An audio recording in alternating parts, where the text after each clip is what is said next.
all right, we want this guy to be our backup slot. We want him to push for the starting slot. If that's the case, why would you put him on the outside to start? So maybe that's not what they want. Maybe they want him to be in the mix for the outside job, or maybe they just view him as a kind of a both. We want him to get reps at both because we want him to kind of be the backup in both spots.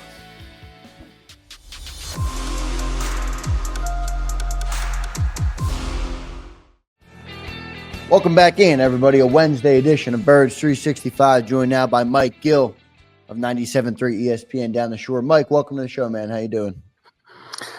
Good morning, gentlemen. 100 days. Feels like it's almost here. Yeah, 100 days. One day to a little on-field OTA action. That's exciting as well, Mike. Now Could I'm be the going to last have OTAs. Yeah. Could these be the last OTAs? Could be. Yeah, we should discuss that because the NFLPA is pushing to remove spring OTAs and kind of push it back to a longer ramp-up period for training camp. Boy, and evidently it's not going over well on either side. And by the way, I don't think it's a good thing, because one of the things, and you and I have talked about this a lot over the years, Mike, is that the NFL sets up the calendar so well. They're almost always in the forefront of everyone's mind, even when big events are happening, like the NBA playoffs. People are still tuned into the NFL. And one of the reasons, because they do such a good job with the calendar, OTAs are part of that. It's a big deal here that, even though it's kind of shouldn't be, but it's a big deal when we'll be out there tomorrow and tweeting and telling everybody about what's going on. That helps the NFL's popularity and keeps them. And if you have that bigger lull, I don't think that's a good thing. Yeah, no, I think it's definitely, there's a flow that keeps them in the public eye. Every month they give you a little something. And, we were talking the other day, as you get to Memorial Day weekend, it's for the baseball season, it's kind of like, oh, it's summertime, it's hitting season. Well, for football, you get these OTAs, you're into June pretty much now. I mean, at the end of this week, we're going to be into June. The end of June, you're waiting for training camp to start. Right. I mean, really, you have 1 month to go, where June doesn't give you really any NFL other than the anticipation for training camp to kind of get going. So if they took, not that anything, they're not going to get hurt by taking the time off, believe me. No. But it was funny when this kind of came out yesterday. I liked Albert Breer's tweet saying that basically it was kind of met like the Hindenburg, like the coaches and the front office executives. Yeah, because these guys want to, and we always kind of downplay what OTAs mean and stuff like that. And obviously inside those buildings, they feel a little differently that they want to get their hands on these guys. I think it's really important for the young players. I think it's really important. Right. They want to get their hands on these guys, and they want to start. Like, coaches like to coach. Coaches like to get their, you're saying, hey, we got a game tomorrow, or we have a practice tomorrow. Those coaches want to be on the practice field getting these guys ready. And, you take that element away from them. That's something that obviously is not being met very well, especially with the coaches and the front office executives. Apparently, I loved it. It was being met like the Hindenburg. Yeah, but also the players, guys, didn't like it. And I don't know, John, because in the original Tom Pelissero tweet, he did follow it up and say a lot of players like it. I didn't think they would, but that's what. Yeah, well, I'm sure it's individual. I'm not going to say nobody likes it, but I saw a lot of players like. And somebody tweeted, I'm gonna cut short my vacation in the Maldives to come back for a passing camp. And especially if you're an offensive lineman and you got to show up, because remember, these things are voluntary. Lane Johnson is down in, working out and offensive lineman, the O-line masterminds facility and down in Texas. And, James Bradbury obviously doesn't want to show up for obvious reasons, but he's got a charity event. And guys are in and out. Devontae Smith wasn't there last week. He's built up that deference to say, all right, I got something I got to take care of. Who knows what it is? Could be sconces like Kerry Williams back in the day. Could be anything. But those guys, Pletcher used to talk about it all the time. Pops his head in. He might be there one day, might be not be there the next, but he tries to be involved when he was around as a player. They're voluntary, especially for the veterans. They're technically voluntary for everybody, but obviously the young players kind of have to show up. That's kind of indoctrinated. But if you push it back, and I think this is the problem with those veteran players, they're going to be required to show up for that goofy passing camp. And that's going to be a big issue. When Xander points out some of the players are saying that's not bad, when they get that information, they might change their mind. Agreed. Yeah. And like, you say you push it back. Well, I laugh because this OTA was what, 1 day last week, and what's it, 2 days this week? Well, they're 3. It was 3 and 3. We're just allowed in for one day. So they were back on the field Tuesday. After Memorial Day. Then they have the day off. Then they're going Thursday. So there was one on Tuesday, and then day off today, and then 2 the next Tuesday, and then they had another set before that. So I think if having the whole offseason and only have 6 days that you actually have to report to do stuff, and you don't even have to. I wouldn't want to trade that off either. That doesn't sound like a good idea. Well, and by the way, you can have as many as 10. Some teams have 10. The Eagles only choose to use 6 this year.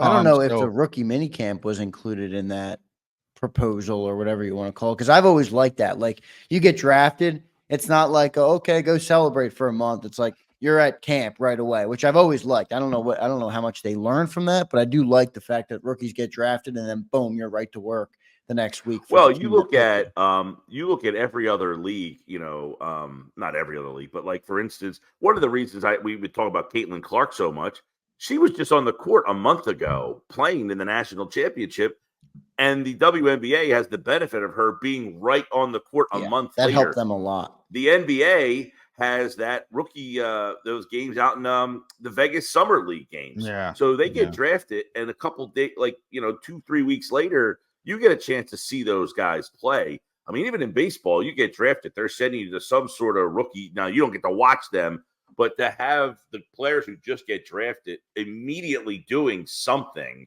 is a benefit to everybody, the players, the leagues, the teams, to keep them at the top of the mind. Because, quite frankly, these guys get drafted in April. They have a 3-day little mini rookie camp. You don't hear or see anything about them until really August, when they possibly might get into an exhibition game. Yeah, and I would say structure is not a bad thing for young people as well. So even in the current setup, and the Eagles are having a mini camp, so June 4th to June 6th, first time in Nick Sirianni's era, and then June 7th to late July, they're off, and that's the time of year when coaches and GM watch their phone, and they don't want to see that unknown number.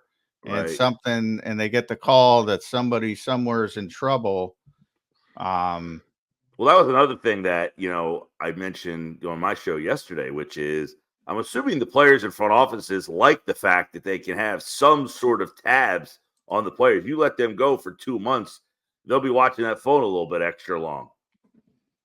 Yeah, that's part of it. And, I mean, guys have to be adults, and that's easy to say. I mean, you're down in the Shore. You saw what happened at the Shore, the Jersey Shore, over Memorial Day weekend. I mean, we were all young. Xander is still young. I did some stupid crap when I was young. I don't know anybody who didn't. So, yeah, structure's not a bad thing for. One of the goofiest things, I'll bring it up, I'm on a tangent, Isaiah Rodgers being suspended. To me, it's the dumbest, most regressive thing. And when the NFL suspends anybody for anything, they bar you from the facility. In other words, they bar you from a support system. Mm-hmm. Like, why would you do that? Especially when it comes to drugs or something of that. If you got a guy, all right, suspend him. But you're barring him from the team and all of the facility, he could go there to work out. Now we can't do that. They might have a therapist, and everybody's got in-house therapists. It's probably the one place he'll go where there's no trouble. Yeah. Won't get into trouble. It's the dumbest, most regressive policy. It's like the kid in when he's young, the parent says he can't play because he got in trouble at school. You're like, well, this is the one place that he's not going to get in trouble. Like, you want him to like kind of get structured. You let him, that used to be the thing. Let him play sports, take away other things in his like exactly. those things. Yeah. But anyway, how is Isaiah Rodgers? Yeah, Isaiah looked good. Deion Sanders that everybody was. He was one of the hype men. Now, here's the thing about OTAs. He was starting next to Darius Slay, so that got people excited on the outside. But remember, Bradbury's not there because it's voluntary, and he sees the writing on the wall. Kelly Ringo's not there, which kind of surprised us all. No injury that we know of, and he probably would have started if he were there. And now I'll be very interested to see if he's out there tomorrow. Then Eli Ricks was out there, but he tweaked something. He went in the injury tent. So he was working with, during individuals. And when they went to team drills, he just sat out. So, if Bradbury's there, he's starting. If Ringo's there, he's probably starting. If Ricks is there, he might be starting over Rodgers. And by the way, that's not an insult to Rodgers. That's just how Nick does it. Quinyon Mitchell didn't start because he's a rookie. So they started him on the second team. And same thing with Cooper DeJean, but he was in the slot. Cooper DeJean, sorry. Going the Billy route. Getting you, Johnny Mac. Yeah. And all the other guys were like third team that were healthy. The Jeremiah Trotters, the Johnny Wilsons, the Trevor Keegans, all those were third team. That's just how the Eagles do it. They don't want to decree, and Quinyon looked great, but they don't want to just anoint him as the starter. So they kind of defer. So you have to have always in OTAs, you have to realize who isn't there and how that may affect the depth chart that's on the field. But he looked good. He got an opportunity.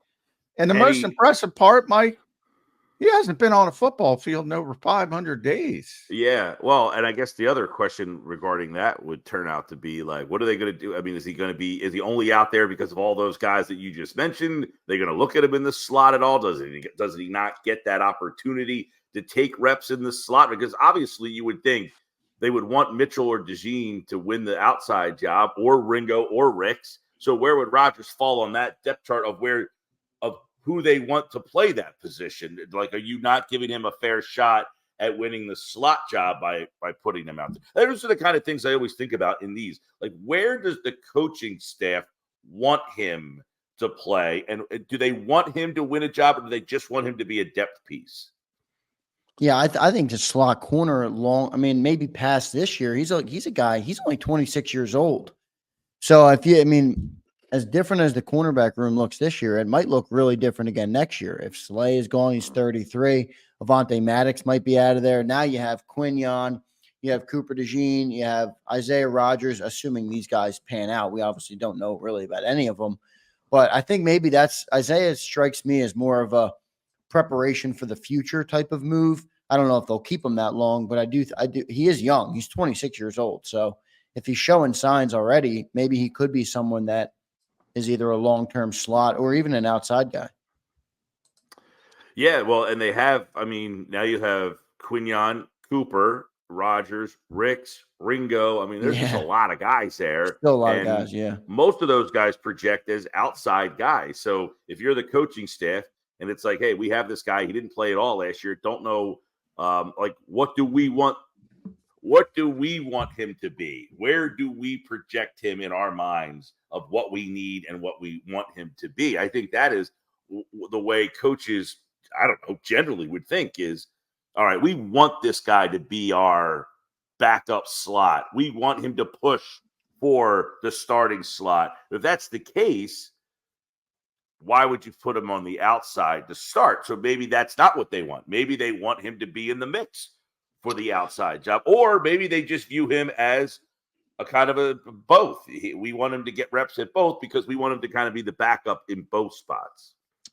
Yeah, I mean, to me, it does indicate right away. Remember, when you have 90 guys and the Eagles are about 80, I forget, 87 or 88 right now. So they have a couple spots. But when you have that many players, it's not a necessity to move guys into different positions unless you really want to work on that, other than so Cooper, for instance, he worked inside and outside because they want him to do that. That's what they want. That's what the plan is. So with Isaiah, as you get closer to the 53, and you really don't do that anymore. It's not old school where you had two cuts. It's just one big lump. So you can go the whole summer and you got so many guys, you don't need to start that cross training. But the smart coaches, they better get it. They better get a feel for, who their final 53 is going to be. And even if they don't want Rodgers inside, they might have to play Rodgers inside. Look what happened last year in the slot. They ran 9 bodies through the slot. So at some point it's going to start, but I don't think it's going to start until really, really late with him when it comes to cross training. I think they saw what he did in Indianapolis, and they think he can be an outside corner. And they got a ton of them. Like you said, Mike, we were talking about depth. Cornerback is all of a sudden the deepest part of this team. Now, they're unproven, but they all have. Isaiah might be the most proven. He's got 4 or 500 snaps, couple years in Indianapolis. Ringo's got a lot of potential. Ricks has got a lot of potential, at least as a coverage guy. Yeah, Mitchell now, Cooper, Darius Slay. James is probably not going to be here. That's pretty good depth. And then inside, if Babante stays healthy, even Tyler Hall's played. They have some pretty good depth. I can't say that. They don't have as much depth at safety. I can't say it about any other position. That's where I was going. They don't have a lot of depth on this team on paper. Right. I mean, you got Chauncey and Blankenship and Sidney Jones, and I mean, everybody else is pretty. McCallum's, I guess, in that room. Mekhi Gardner seems to have moved. Yeah. So there's not a whole heck of a lot of depth there, but it'll be interesting. I think also, like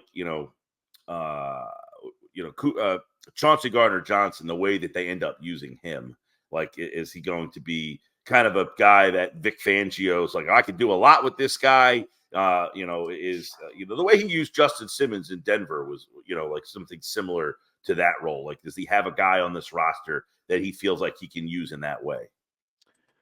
Have you closed the door on Justin Simmons?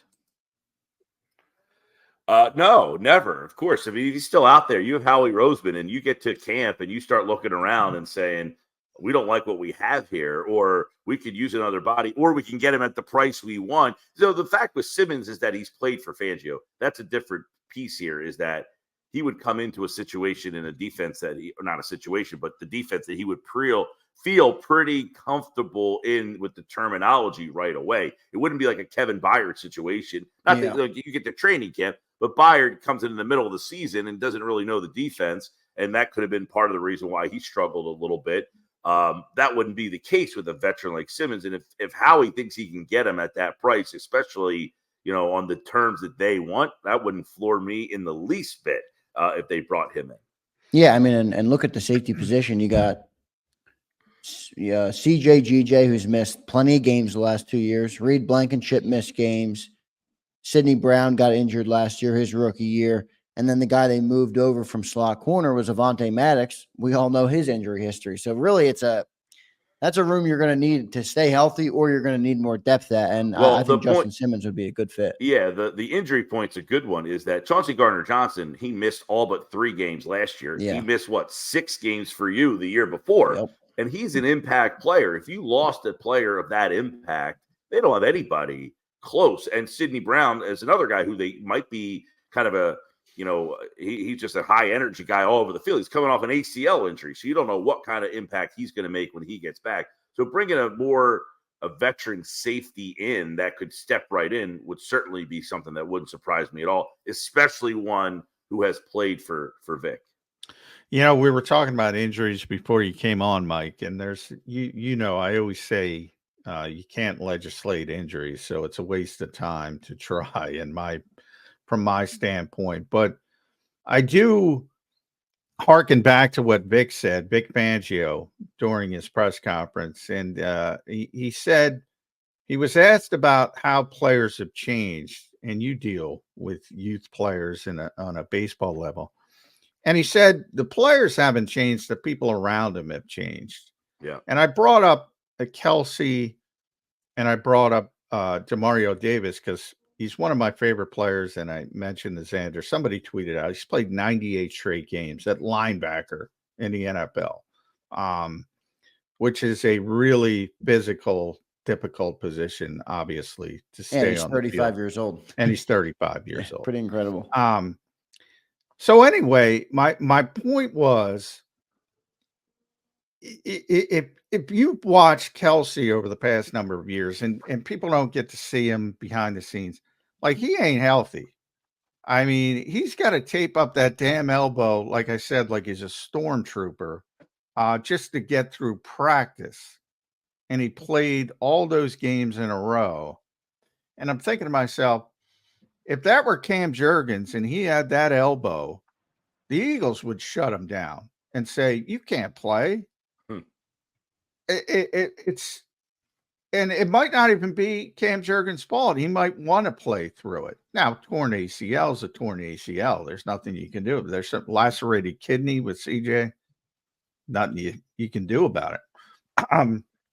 You can't fight through that. But it's changed, right? They don't let guys fight through injuries, at least until they build up some kind of status or deference. Yeah, well, and I'm sure the way the league legislates injuries and everything now as well, with the gambling and the injury tents and all that stuff, that you have to be so transparent with all these injuries. You know, you get a guy. Jurgens will be interesting, as you mentioned. Like we talked about this maybe last week. You take for granted that you had a guy that played every snap for 12 years, essentially, and you're having to replace him. I still kind of feel like that's not something, because you had a guy who literally played through injuries that probably would have had most other guys not playing in that week, with Kelsey out there. Lane Johnson, he's another guy. He's missed a lot of games, but he's played through a lot of stuff that most people probably wouldn't be out there for. So, yeah, look. And you're right, John. We've always talked about, like, you can't legislate when injuries occur. They just kind of happen. And, the one thing you can't have happen is multiple injuries to the same position. That's when you really get hit hard. You know, the Eagles, the year they won that Super Bowl, they were able to kind of get past an injury here and there in this spot, but you didn't have like multiple guys get hurt. You know, your whole offensive line's not ravaged. When you lose 4 guys across your offensive line, teams just don't have the ability to kind of make up for that. If you lose, 3 guys in your secondary, that's tough to kind of, handle. You miss 1 guy at tackle, 1 guy at end, 1 guy at safety. All right, I have 3 different guys, but at least they're 3 different positions. I don't have to make it, I'm on to my 5th guy stepping in there. And that's when teams really start to struggle. Yeah, there's no way to overcome that. Mike, what do you think they're going to do here with Bradbury? June 1 is coming up. He wasn't at OTAs. Me and John kind of talked about it's a tough game to play with Howie, because do you play hardball and kind of, I don't want to say do the player wrong, but not give him the ability to go and fetch offers? Do you kind of wait for somebody to get hurt, try and trade him for something? Or do you move on from him before mandatory minicamp, where he's going to start racking up fines? He'll be a disgruntled veteran player. How would you handle the James Bradbury situation? Man, I don't envy them at all with this situation. I mean, he doesn't show up, and obviously it's like, well, the writing was on the wall for him. Well, at least if I showed up, the writing says I want to be here. Give me an opportunity to win my job. Like, hey, listen, I get it. I didn't have a good year last year for whatever reason. That's in the past. I'm going to show up and show you that I want to be here. Well, that's not the way he handled it. So does the Eagles front office say, well, we wanted him to be here, he didn't show up, and now we have to rethink, the whole situation? I don't know. This is a fascinating one. The draft says they don't want him here, right? Yes, it does. Yeah. The draft could That's why I also don't blame James at all. At all. I, I get this, but sometimes it's like, we say this all the time. Aaron Rodgers, they draft Jordan Love, and we're like, well, don't complain. Just go out there. You're not going to lose your job to Jordan Love. At some point, James, you're getting older. We drafted a guy. He might not have to start now. Go play. And we're like, we don't blame him. If you think you're good enough, go keep your job. It doesn't automatically mean Quinyon Mitchell getting drafted 22nd. He's taking your job maybe next year. But the whole situation, Xander, is weird to me. Did the Eagles last year think James Bradbury took a step back? Do they think he was in the wrong system? Do they think he could have a bounce back year? There's so many variables on what their mindset could be on him. If you're sitting down in the cornerback room, Vic Fangio, and they're all having a conversation, guys, what do we think of James? Oh, I think he's got another year left in him. No, guys, I watched the tape last year. I think he's done. We don't know what they think about him. And him not being here doesn't help his case. Now, it doesn't also help his case around the league, and he doesn't care about that. He doesn't care what the Eagles get in return for him in a trade, I would imagine, unless he has some self-pride. Does he want to be the guy who gets traded for a 7th-round pick? Probably not. Or does he care if he just gets released altogether so he can go find wherever he wants to go play himself? Now, do the Eagles want to just flat out cut him and eat the money? That's another variable here. Do they value the not having the dead cap space? So this whole situation has so many peels of the onion that if I told you I could give you a legitimate answer what I think is going to happen, I'd be lying to you, because I just gave you how many different scenarios of what could the mindset be and what could happen. Yeah, it's interesting because I actually do think James Bradbury would have a better year with Vic Fangio. I just don't know. With the way the draft board fell, I don't think the Eagles went into draft night saying, we're going to get 2 defensive backs in the top 40 picks. But that's how the board fell, and then they ended up doing it. And now I'm wondering if they're like, James, just stay out of here. We need to get these young guys more reps. We're going to move on from you anyway. And by the way, the voluntary stuff, nobody's showing up for that. I mean, it's voluntary at this point. And he's got a charity event this week.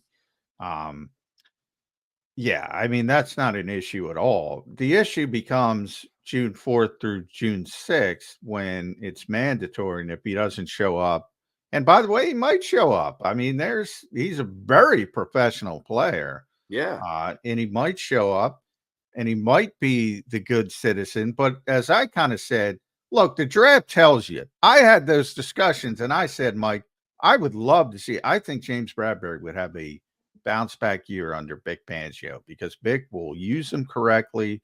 He's a pure zone corner. I think he'll play well under Vic Fangio. But they did what they did. As Xander said, they drafted 2 cornerbacks in the top 40 picks. Well, Xander's point is also valid, though. Did they envision the board falling the way they was? Now there was some talk about them trading up to go get one of these guys. They ended up not. They sat there, but they got both guys. Did they think they were getting? Well, they traded up to get Cooper. I mean, they thought they were going to get usurped by the Rams. Yeah, but if Cooper wasn't there, maybe they wouldn't. They don't do that, right? If Cooper went in the first round, offensive line. Yeah. But so the board fell the way it fell. But they loved the players. They loved Quinyon and Cooper.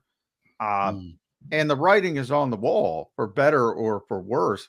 James isn't going to be a backup because he's not going to play special teams in his 9th year in the NFL. So you can, and you have all these young corners with Kaylee Ringo and Eli Ricks on top of Quinyon Mitchell and Cooper DeJean. So from my standpoint, the best case scenario for the Eagles would be to push it into the summer, wait for that injury, and maybe get a day 3 pick. But is that worth having, doing a player wrong as what it would be doing and taking him all the way up and limiting his options for what he contributed to this organization in 2022? I think from a standpoint, sometimes it's better to do right by the player than it is to hold out and be Sam Hinkie and say, oh, I got something for James Bradbury. That's going to be meaningless down the road because it's probably going to be a conditional 7th, conditional 6th.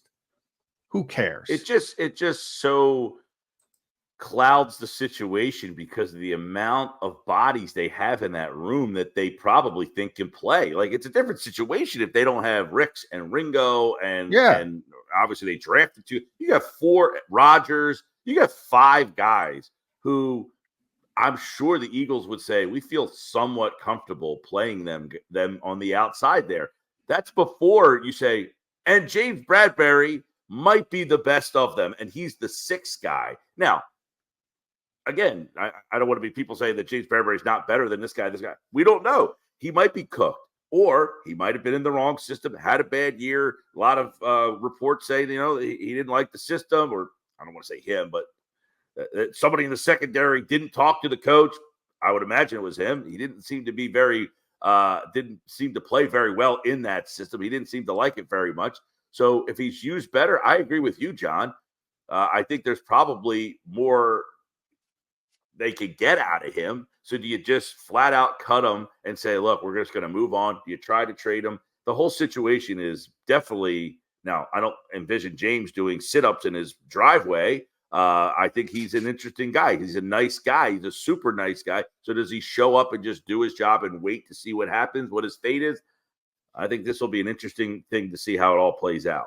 If I had to guess, I would say James will show up. If they don't, assuming they don't cut him, I think he will show up for the mandatory stuff next week. I don't think he's going to take the fines, almost $100,000 to sit out of minicamp, but we'll see. He's always struck me as a good professional guy. So I just feel like that's the thing that's always wild to me is like somebody gets drafted at your position and you automatically feel like that doesn't. I get it. Like the writing could be on the wall, but like, hey, I still have a contract. I'm here. That guy has to beat me out. You're basically saying, I don't think I'm good enough to hold this guy off for at least a year. Well, if that were the reality, and if it were strictly, and the NFL likes to think they're a meritocracy and coaches all, but they're not. I mean, they're not. I mean, if you draft a guy 22nd overall, you draft a guy, especially in this era, to get him on the field immediately. True, but if you were any number of players and Nolan Smith got drafted, did you say, shit, I'm going to lose my job? That dude couldn't get on the field. He didn't take anybody's job last year. So why would James Bradbury feel any different from a guy drafted in the 20s? Because there is a sliding scale, like you brought up Aaron Rodgers. Well, Aaron was pissed off because he's Aaron, but he told the story. He sat back and said, that's interesting. Had a shot of bourbon, I think, was what he was drinking at the time. And he went about his business because he's Aaron Rodgers. His reasoning is more, we could have improved the team around me. Instead, they drafted a guy at my position. Not, well, wow, they took a guy that's going to take my position. The guy sat there for 3 more years now. Well, and from Aaron's standpoint, he was right, to be honest. Now, long term, look, GMs have to think about the long term. Now it looks really good for Green Bay because it looks like, damn, that team, they've already had 30-something consecutive years of Hall of Fame quarterback play, and they might be getting it again. Who knows? Because he was pretty damn good in his first year as a starter. And I'm a big Jordan Love fan. I think he's going to be a really good quarterback. So, long term it works out, but they didn't win at the end of Aaron's run. He was playing at a really high level. You don't know what that butterfly. Maybe they could have improved the team. Maybe they got him over the hump. So I get it from that perspective. But Aaron was entrenched.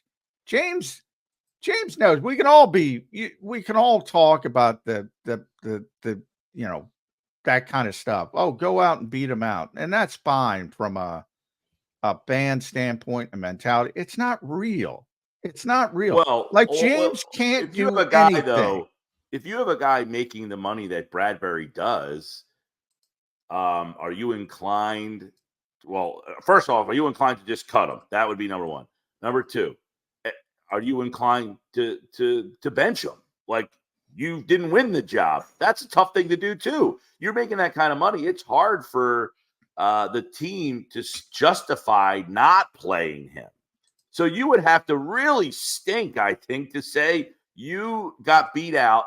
with the money you make. Now, if you just flat out cut him, that's a different situation. But if he's on the team, it's like saying to Tobias Harris, sorry, you're not playing. People say, why is it Tobias Harris? He's getting paid $39 million. You can't just sit him. You know, he's competent. He can, you know, we might not like him, but James Bradbury isn't incompetent. So if he's making that kind of money, how does the coaching staff? We all want to hope that the coaching staff plays the right guy. Money not part of the conversation. That ain't the case. Money is a part of the conversation, and his salary says it's kind of reversed in the NFL though. In some ways. Look, if you're a superstar and he's not a superstar, that's different. It's just he had a really good season. The Eagles probably jumped the gun, extended him. Probably shouldn't have. They're regretting it. There's a buyer's remorse. If there were any way that I thought that James Bradbury could show up and win this job, I think he could outplay every single cornerback on the roster every day in training camp. He wouldn't be here. I mean, that the writing is on the wall, and he knows it. Yeah. And that's why it's going to work. And the Eagles know it. Look, I mean, they're not going to keep a corner as a backup making that kind of money, Mike. Especially one that can't play special teams. Yeah. And they want, should that be the way it's done? Not necessarily. Look, these quarterbacks are the best example. I don't know when, but you're talking about Caleb Williams obviously is going to be a day one starter. They've already named him the day one starter, but Jaden Daniels might not be ready. You know, Marcus Mariota is going to be the backup, so he's going to start. Drake May, I'm sure, isn't going to be ready, but with that disaster of an organization right now, no skill position players, but they're going to push him on the field. Then you go down to who was next? Michael Penix. He's not playing because that's the weirdest pick in the history of the NFL draft. And then you have McCarthy. McCarthy, look, Sam Darnold is Sam Darnold. I guarantee you he's more prepared to play than J.J. McCarthy week one of the NFL season. How long is he going to stay on the field, though? He better win, and he better win consistently because that's the only way he's staying on the field. Or they're going to push a guy who's completely not ready. And who am I missing? Who's the other quarterback? Bo Nix. Bo Nix, same thing. 30-year-old Bo Nix. Guy feels like he... Bo Nix, I mean, yeah. I mean, that's just the way it is now. They want these first-round picks on the field. The circle of life. Draft Sam Darnold number 3. Want to get him on the field. See that he's on the field and can't play. And then he's the guy who's on the field because the other guy they took when they shouldn't have taken can't play either. That's different teams. Yeah, that really is, Mike. Different teams and different things. You know, Sam Darnold is one of the more interesting players of the year for me because he got to spend some time with Kyle Shanahan. So I was interested.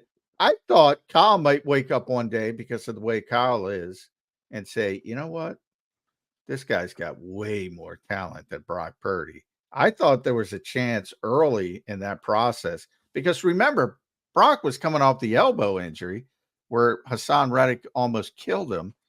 And I was like, Kyle might get Sam Darnold in there and fall in love with him. And it never happened. Yeah. Well, the Niners, that whole Purdy thing, it tells you how good they thought he was with the way they handled Trey Lance. I mean, they gave up a boatload to get Trey Lance and just said, nope. They didn't even give him an opportunity. Like, I'm almost surprised that got brushed under the rug as fast as it did. I guess because they started winning. Doesn't matter. I'll tell you, when people were questioning Purdy and like, I don't know, I was like, dude, this guy don't have to sell me on anything. He sold them enough to get rid of the guy they traded 3 first-round picks to go get. That was the story. They said to everybody watching, I don't care what you see. We're seeing it right here. And this guy, Trey Lance, was drafted, 2 or 3 overall. They gave up multiple first-round picks to get the guy. And they said, we don't even want to give the guy an opportunity because we think this guy's that good. So that told me all I needed to know about how good Purdy was. Trey Lance is now Jerry Jones's secret backup plan for when Dak Prescott wants Yeah, I don't $2 know. million I don't and know if he's not that's going to the give it to case. him. I think Eagles fans hope that's the case, but I don't necessarily think that's the case. But yeah, Mike's right. Anytime, it's easy. Locally, it's not as big because it's not quarterback. And at Mike Gill show, sorry we kept you long. We always because you're so engaging, Mike. At Mike Gill show, 97.3, the Sports Bash, 2 to 6. Listen to him. If you're down the shore, and keep those unruly kids, keep them under control, Mike. It's your responsibility. How about I guess the woman who costed Kylie Kelsey the other night? Oh God, yeah. What's up with her problem? So Yeah, you won't be welcome. You'll never have a. you'll never be welcome. Yeah. I think Jason Kelsey can go to see y'all. I think Kylie's going to be fine. Right. What kind of lunatic was that? But yeah, I from the standpoint of locally, it was Andre Dillard, right? If Jordan Mailata didn't happen, Andre Dillard would be a bigger thing. And people still can't stand Derek Barnett. I feel like they're like, Andre Dillard. And why are they like, because Jordan Mailata? Well, there's this, the bridge between you have to either be a all-pro level player or you have to stink. There is no like, hey, this guy's just a good player and that's okay. If you're not this level of player, you're the worst player. Everybody wants to have, it's either this guy's really good or he can't play. It's not just like he's an average player, but he's a serviceable NFL. Like everybody has to have some role. It's like, that's just the way people view things. Like you're either really, really good or you stink. There is no in between. Dillard's kind of that guy who would have been an in betweener, just a solid, 8-year left tackle, not at a Pro Bowl level, but not horrible. And those kind of guys just kind of get lost in the weeds sometimes. Derek Barnett went down to Houston. This year will probably be an all-pro because he's not going to stick. John's right about him. He's not a bad pass rusher. The expectation coupled with the penalties and everybody, the penalties totally killed him. Yeah. It's like Dillard, the night he played right tackle, he got abused. And that's the only night anybody that stands out is how bad he was that night. Barnett, what stands out about him, now, he didn't have the impact nearly that they traded up to get him. And then it didn't help that, hey, this guy broke Reggie White's records at Tennessee. So you drafted him at the organization that had Reggie White. So there is some like connection of you broke Reggie White's records. You've got to be like the next greatest thing of all time. And that just like didn't help him either. And then the penalties. And then to be fair, he was a situational pass rusher who didn't get to the quarterback as much as situationally would call for. It didn't. Yeah, Benjamin Button did. He was a really good player as a rookie, really important part of the Super Bowl team. He recovered the fumble that Brandon caused. He was a solid player, and he was actually better. Vinny Curry was the starter, but Derek was better. He was the better player in that rotation when it came to that side of the football. And then it kind of got progressively worse. And there's some injuries on top of it. But he was a serviceable NFL player. If he's a third-round pick, as to your point, Mike, right? Yeah, he's solid. He's solid. And no one has a problem with him. But he was 14th overall. That's just the way it works, unfortunately. Vinny Curry, you mentioned it. Vinny Curry, second-round pick. Hey, it's a pretty good player. Yeah. For a second-round pick. Yeah. Expectations are a big thing in this league. And once you're a first-round pick, and that's the funny thing, Xander knows one of my pet peeves is when people say former first-round picks. You're always a first-round pick. It's just a matter of year. Derek Barnett's a 2017 first-round pick, not a former first-round pick, and that will follow him to the end of time. And it's kind of goofy because if you're 32nd versus 33rd, what does that really mean? But the one guy's a first-round pick and the other guy's a second-round pick. And the other guy has lower expectations. That's how it goes in the NFL when you get drafted in the first round. That's just always going to be a part of it. Mike, sorry for keeping you so long, man. We appreciate you joining the show. Everybody make sure you listen to Mike, especially if you're down the shore, 2 to 6 97.3 ESPN, best sports talk show in all of the South Jersey. So good stuff from Mike Gill. Mike, thanks for joining us, man. All right, guys. See ya. Thanks, bud. There's Mike Gill joining us on Birds 365. Always good to talk to Mike Gill every Wednesday at 8:20. Always brings the heat. Always brings good talking points to discuss with the Eagles. We'll take a commercial timeout. Coming up next, Brandon Lee Goutwin is about 10 minutes away. So we'll get to BLG at 9:20. I got one thing I want to run by Johnny Mack in this short segment coming up, and it has to do with Nakobe Dean. We'll talk about Nakobe Dean coming up next on Birds 365. If you missed any of today's show on the JAKIB Media channel, listen to the podcast on your way home. Available on YouTube, Apple, and Spotify.